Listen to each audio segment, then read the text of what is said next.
Hey, it's Phil from PT Precision Automotive. Today, we're actually doing my car. So I've got a 2020 Ford Ranger Wildtrak, 3.2 turbo diesel, 6-speed transmission. Yeah. So I tow a bit with this, and that's my concern. I had the 2012 model before this, same gearbox and motor.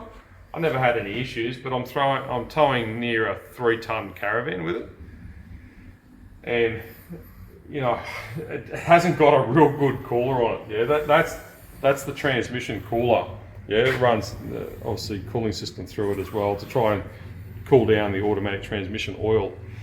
I don't give my car a hard time while towing, try and keep a moderate pace or whatever, but I just feel like I don't know the temperature that it's getting. I haven't got a temperature monitor or anything like that. But I mean, the old days we used to put extra auto, they run through the radiator, and then we used to put an extra cooler in front of the radiator. So I've done some research. I've found a company that supplies all that as well. So it's an auto cooler kit. So we delete the original factory one. We put that off, and then we put it. This is a dual radiator system for the auto oil. So there's one at the front, one at the back here. Proper mount. It's got a good mount. It's all powder coated, covered lines. So we run those through. It's quite an in-depth process. It takes hours and hours and hours to do. Runs through the chassis. You delete it off the back. There's plugs and whatever. You can't really see a lot in there. But the other thing that I'm going to be doing is, because these transmissions run a thermostat for the oil temp, and the oil temp is quite high on this, so we're going to delete the thermostat out of the transmission as well, so the oil flows a bit quicker and it will go through the cooler, so that it should cool down a lot better, and the transmission should last a lot longer. Well, I've never had a problem with the transmission, but these apparently are a bit susceptible for transmission failures, but I haven't seen one yet.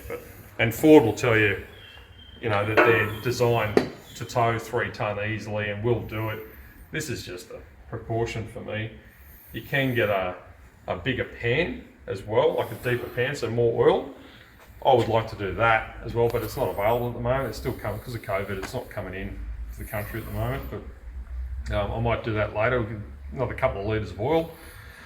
But with the cooler, you add a little bit more oil as well. But I'll take some photos and bits and pieces, but that's what we're going to do. I mean, I think it's advisable if you're towing constantly or towing a decent load at least. I mean, my caravan is I think it's 2600 unloaded, and it's 2950 loaded, plus my kids, plus everything else that'll take with it. So just trying to look after the car a little bit better. Yeah, I'll take some photos and put it up as well. Yeah. Okay, unfortunately I was out doing other things, so haven't been able to take any photos of us pulling the valve body and everything out. Pat's done it already. You got to take the complete valve body out, pan off, valve body out, then you can get to the thermostat. This is the thermostat inside the transmission. So we've removed that and we've put the diverter valve in there. All the auto coolers on. You're not going to see too much, it's pretty difficult to see everything, but it's just about finished. Tail shafts are all back in and everything's been sealed back up. Unfortunately, I've just come back into the workshop to see it's all pretty much all done. I didn't take any photos, so but anyway, I think it's well worth doing, particularly if you're towing.